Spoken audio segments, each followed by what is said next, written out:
Assalamualaikum. Halo semuanya. Ketemu lagi nih sama kita. Di mana lagi kalau bukan di Podcast Kicau Kenari. Kali ini mau bahas apa ya enaknya? Masih ingat nggak pembahasan kita mengenai kualitas data statistik 2 minggu yang lalu? Dalam pembahasan tersebut, kita sudah sedikit menyebutkan mengenai non-sampling error. Maka dari itu, yuk kita belajar bareng mengenai non-sampling error pada episode podcast kali ini. Kita kilas balik sebentar ya. Tipe error dalam survei itu ada 2 jenis, yaitu sampling error yang berkaitan dengan kesalahan yang terjadi akibat desain sampling yang tidak tepat, dan non-sampling error yang terjadi pada saat proses pengumpulan data, baik yang menyangkut materi survei, petugas pengumpulan data, responden, maupun pada saat pengolahan. Dua kesalahan tersebut merupakan total survei error. Suatu hasil survei atau estimator yang dihasilkan dari suatu proses statistik dikatakan memiliki kualitas yang baik apabila memiliki minimum total survei errornya, atau kalau bisa bahkan tidak memiliki suatu kesalahan. Akan tetapi hal itu belum tentu mampu terpenuhi. Maka dari itu, suatu lembaga statistik atau penyelenggara suatu kegiatan statistik harus berusaha meminimalkan kesalahannya dari segi sampling error maupun non-sampling error. Penting untuk diketahui bahwa non-sampling error tidak mengacu pada apa yang terjadi dalam satu sampel tertentu yang dipilih, tetapi mengacu pada pengumpulan sampel dan hasil dari proses survei yang sama yang dilakukan secara berulang dengan kondisi survei yang sama. Ingat ya, teori kualitas data survei lebih memperhatikan proses dan apa yang dihasilkan selama banyaknya pengulangan. Non-sampling error sendiri masih terbagi lagi menjadi 2 komponen atau sifat kesalahan, yaitu kesalahan sistematik dan kesalahan variabel. Kesalahan sistematik merupakan komponen non-sampling error yang menyebabkan error tidak bernilai 0 saat nilai observasi sampel dirata-ratakan. Dan kesalahan variabel merupakan komponen non-sampling error yang menyebabkan error dapat bernilai 0 saat nilai observasi sampel dirata-ratakan. Masing-masing komponen ini memiliki tipe atau jenis non-sampling error yang sama. Nah, selanjutnya kita kupas satu persatu yuk mengenai tipe-tipe atau jenis dari non-sampling error. Sebenarnya, non-sampling error ini luas sekali dan mencakup banyak dimensi. Yang akan kita bahas hari ini adalah tipe-tipe non-sampling error menurut Paul Beamer dan Lars dalam bukunya yang berjudul Introduction to Survey Quality. Dalam bukunya disebutkan bahwa tipe dari non-sampling error disebabkan karena 5 jenis kesalahan, yaitu kesalahan akibat non-respon, kesalahan pengukuran, kesalahan pada saat proses wawancara, kesalahan akibat penyesuaian data, dan kesalahan dalam memproses data. Nah, kali ini akan kita bahas nih penjelasan dari satu persatu tipe kesalahan non-sampling tersebut. Pertama yaitu kesalahan akibat non-respon. Kesalahan ini muncul dari kegagalan untuk mengumpulkan data dari semua individu dalam sampel. Terdapat 2 jenis kesalahan akibat non-respon, yaitu non-respon unit dan non-respon item. Untuk non-respon unit terjadi ketika tidak diperoleh sama sekali informasi dari unit sampel. Hal ini dapat terjadi saat unit sampel atau responden menolak untuk memberikan informasi, atau dapat terjadi juga ketika responden tidak dapat ditemui sampai dengan periode survei berakhir. Sedangkan untuk non-respon item terjadi ketika tidak seluruh item pertanyaan pada kuesioner dapat terjawab oleh responden.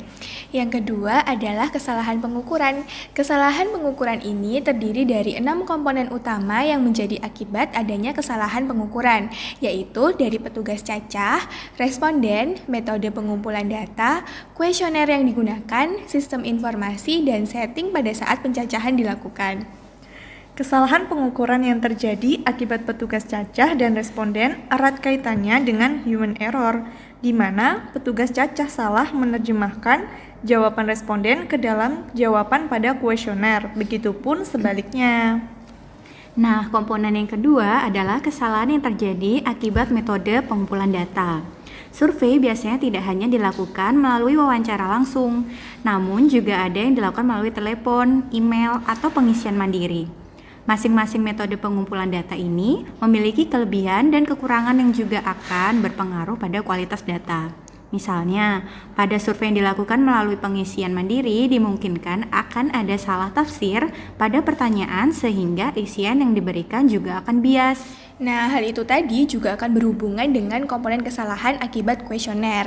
Contohnya nih, adalah salah tafsir yang pertanyaan dalam kuesioner tadi. Oleh karena itu, dalam membuat kuesioner harus diperhatikan susunan pertanyaan supaya proses pemahaman responden terhadap pertanyaan akan terstruktur. Banyaknya pertanyaan dengan pertimbangan durasi waktu, wawancara untuk menjaga responden agar tidak bosan, aturan validitas dan juga reliabilitas. Selanjutnya adalah komponen sistem informasi, bukan berhubungan teknologi ya teman-teman. Komponen sistem informasi dalam kesalahan ini merupakan kesalahan akibat informasi yang diketahui oleh responden kurang tepat. Misalkan nih, kita sedang melakukan wawancara dengan kepala keluarga, kemudian kita menanyakan hal-hal mengenai anggota rumah tangganya. Ada kemungkinan bahwa informasi yang diterima oleh responden berbeda dari kondisi yang sebenarnya, karena informasi yang didapatkan tidak langsung diperoleh dari yang bersangkutan. Komponen yang terakhir dalam non-sampling error akibat kesalahan pengukuran adalah setting pada saat wawancara dilakukan. Setting di sini itu meliputi waktu, tempat, suasana, dan juga suasana yang akan berpengaruh terhadap bagaimana responden memberikan jawaban. Kesalahan yang ketiga yaitu kesalahan pada saat proses wawancara. Kesalahan ini dapat terjadi ketika pewawancara membuat kesalahan saat merekam tanggapan responden. Hal ini biasa disebut dengan recording error. Selain itu, kesalahan yang dapat dilakukan oleh pewawancara yaitu questioning error atau cheating error.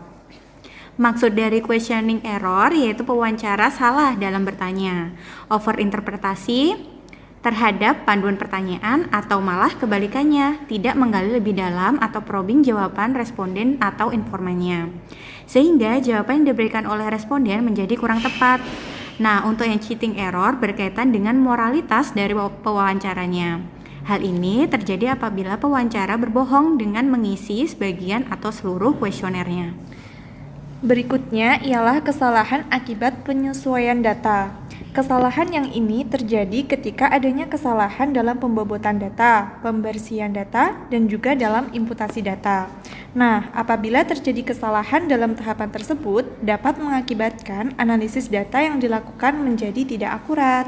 Kesalahan yang selanjutnya adalah kesalahan dalam memproses data. Kesalahan ini terjadi pada saat data dalam tahapan processing yang meliputi kesalahan dalam membuat framework entry, misalkan pada pembuatan rule validasi pada entryan, mekanisme pengisian, dan sebagainya. Kesalahan ini mengakibatkan proses entry menjadi salah, bahkan lebih buruk akan ada data yang tidak terentry. Selain itu, kesalahan pada tahap processing juga terjadi apabila terdapat salah ketik ketika melakukan entry. Kekeliruan entry ini bisa diminimalisasi dengan cara pengentrian dilakukan 2 kali dengan orang yang berbeda, meskipun cara ini membuang waktu, biaya, dan tenaga. Selain kelima tipe non-sampling error tersebut, masih banyak tipe-tipe lain loh yang sering disinggung dalam materi statistik yang bersumber dari buku statistik lainnya, seperti specification error, frame error, dan masih banyak lagi. Tapi kayaknya nggak cukup ya kalau dibahas di podcast ini. Lanjut aja yuk, kita bahas bagaimana cara mengatasi kesalahan non-sampling. Non-sampling error ini merupakan kesalahan yang disebabkan oleh manusia. Oleh karena itu, hampir tidak mungkin untuk memperkecil non-sampling error ini, meskipun hal itu bisa dilakukan. Tidak seperti sampling error yang bisa diperkecil dengan menambah sampel, non-sampling error tidak bisa diperkecil dengan hal seperti itu. Bahkan dengan sampel yang besar malah akan memperbesar faktor non-sampling error. Untuk memperkecilnya adalah dengan meningkatkan kualitas manusia yang berkecimpung dalam penelitian ini, seperti dengan pelatihan-pelatihan, standarisasi kualitas bagi interviewer, pembuatan framework entry data dengan hati-hati, perencanaan kerja yang baik, insentif yang layak, dan sebagainya. Nah, misalnya pada kasus yang lain nih, kesalahan non-respon dapat diatasi dengan cara revisit atau melakukan kunjungan kembali pada responden yang belum bisa ditemui sebelumnya maupun pada kondisi di saat jawaban yang diterima belum lengkap. Selanjutnya, untuk mengurangi non-sampling error akibat kesalahan pada wawancara, dapat dilakukan dengan memberi pelatihan pada petugas serta evaluasi yang komprehensif sehingga dapat dipastikan petugas CACA sepaham dengan konsep dan definisi yang diinginkan dengan desainer survei.